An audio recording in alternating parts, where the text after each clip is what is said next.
Next we define our sales tax table. If you have multiple sales tax tables you'll be using, you may want to define those before beginning the customer definition. The sales tax table allows you to assign up to 54 different sales tax rates that you will use for your different customers. You will enter the tax percent and a name for that tax rate, which will then be used on the quarterly tax reports. Once you've entered all of the tax rates that you need to enter, press F3 to save. After you've defined your sales tax table, you can select your inventory cost method. The software allows you to use first in, first out, as well as cost averaging. Our recommendation, again based on the experience of most clients, is to use first in, first out. Once you've completed that, you can set your beginning invoice number. This should be the next invoice in line if you're trying to maintain a sequential invoicing with whatever prior systems you've used, or you can use the system default of 10,000 as your next invoice number. The beginning invoice number can only be set before you begin to enter invoices on your system. Next, you can select your fiscal year ending. The software allows you to end your fiscal year in any month that you like, and then allows you to do your year end at the appropriate time. The next items allow you to get your accounting information up to date. First would be the entering of prior customer orders. Prior customer orders are orders that existed on the system before the switchover date, or current receivable orders that you have outstanding. All of these orders have already been processed through accounting previously with whatever methodology you are using, so they will be back entered against a specific capital account as a sales summary. So here you would enter the capital account that you want to enter those invoices against, and we'll send those straight against our retained earnings in this example. Now you have the option to view prior orders, which we don't have any, to delete a prior order if we put it in incorrectly, or to add orders. In this situation, we put in the invoice number, the purchase order number if we have it, the customer's account number, and here also we have the option to use the pick list to find the appropriate account to assign this invoice to, the original date of the order, the due date of the order, the discount date if that's relevant, the total amount due, the amount of that goes for tax, and the amount that goes for freight. The balance will be applied as the standard sales amount.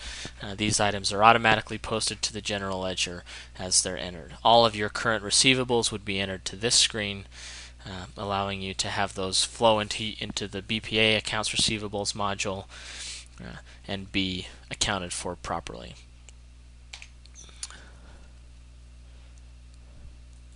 The next step would be to enter and post any current outstanding vendor invoices.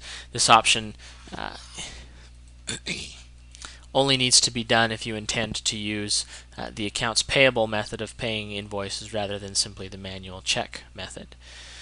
If you want to track your current vendor invoices and use the accounts payable method of paying invoices, then you would enter your invoices here. Entering vendor invoices, you have the option to enter them, print a pre-post report, and then post the current batch of invoices. You can also print your AP aging report, view currently active invoices on the system, reverse out a posted invoice, reprint any posting report, and print the AP vendor report. Let's look at entering the vendor invoices. This menu is identical to the vendor invoices menu that you see when you go into accounts payable. Most of these options will be dealt with there. For the sake of initialization, you'll want to enter your invoices. When entering invoices, again, you have some navigation. We don't have any current invoices here. You have a pick list, which allows you to pick a vendor, or I guess in this case we've got the product. We'll abort that because we're not entering anything yet. And then we can add, modify, or delete. Let's add a vendor number. In the add mode, the first step will be to select a vendor that we want to create this invoice for. Next would be to enter the invoice number that was assigned to that vendor, as well, or that was assigned to us from that vendor, as well as the total. Invoice date, due date, and the date that a discount is available are all calculated based on today's date and the terms that were defined with that vendor. You'll see that the software automatically calculates for us the current discount that we could take if we pay the invoice today. If there's any freight amount that is not discountable for the invoice, you can enter that here. That will adjust the appropriate discount to be awarded. If you have provided a PO number, you can enter that PO number there. And if the PO number is assigned in the software through vendor orders, you'll automatically see the total from the PO appear here. The next step would be to enter the general ledger accounts to assign to this invoice. For example, this may be an inventory item that we purchased, in which case the proper coding would be against inventory. For these transactions, it's not necessary to calculate the double entries because the offsets for each of these entries is the accounts payable, and we see that explanation over here. Once we've entered as many line items as we need to, we can save the invoice. This invoice is now saved, however we can't pay it because we haven't posted it. So once we've entered all of the current vendor invoices, we can print a pre-posting report, which will show us a summary for each vendor of the invoices with the accounts to show us the postings that are going to occur, and then we can actually post the invoices. Posting invoices requires exclusive use of some accounts payable files, so no other users on your network can be in the accounts payable module while you post. We'll go ahead and print a posting report. You can see that it looks just like the pre-posting report, showing you the specific accounts that were hit. Here's the accounts payable account and the amount that they were hit for. Once you've entered your accounts payable invoices, the final step would be to enter your balance sheet. This would be the current balance for all of your accounts, with the exception of your accounts receivables, because that's already been entered as we entered the prior customer orders, and the accounts payables because that was also entered with the prior payables. This menu option again is identical to the menu option that you receive when you select the general ledger selection off of the main menu, so we're just going to look at the process of entering and posting journal entries right now. To enter a journal entry, again, we can navigate the current entries that have not been posted. We can pick an entry if we want to modify one, however there are no entries, so we will add. The transaction type, in this case you'll notice first that the transaction number is an auto-incrementing number that's assigned by the system. This is identical to the functionality for invoices where we automatically increment and assign that number from the system. We can enter whatever you want to enter for a transaction type that will appear in the posting data file so that you can keep track of why certain transactions were done. This is going to be an initialization, so we're going to put init. The entry date is the general ledger journal entry date and is not the same as the posting date. We could enter it today and post it, for example, to last month, provided last month is still open. Next, we would begin entering the accounts that we want to make our entries to. For the initialization of the new system, you should be putting in a beginning balance for every detail account in your system.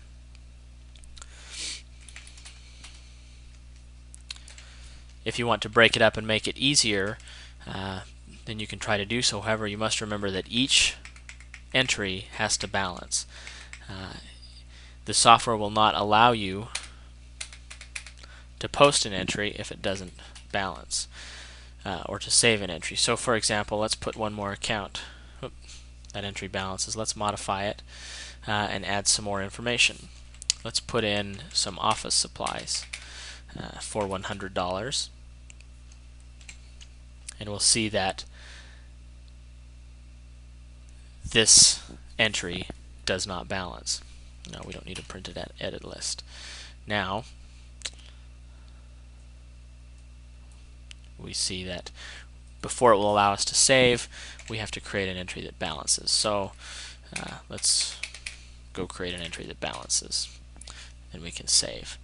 Once you've entered all of your beginning balances using the journal entries screen, you can print an edit list, again to see and to have for a hard copy a record of what postings are going to occur. You can see the debit amount and the credit amount, and then you would post the entries. The posting date will determine which period the entry is actually posted. And in this case, we're posting it to today's date, so it will be posted into the current period. Typically, the posting date would be the changeover date that you've utilized for your software on these initial entries. And again, the posting report looks the same as the pre-posting report, so that you have a hard copy for your records of what postings occurred. Finally, you would print a trial balance to make sure that everything is in balance and all of the totals look right. At which point you're ready to go. If you make a mistake and need to begin the process of initialization again, you can select this option to clear GL accounts and start over. This function will clear current orders that are on the system, current accounts payable, invoices that you have entered on the system. It will reset all account balances for your general ledger to 0. So don't perform that function unless you really want to lose that information and you really need to start over. At that point, you're ready to begin normal operation of the Business Plus accounting system.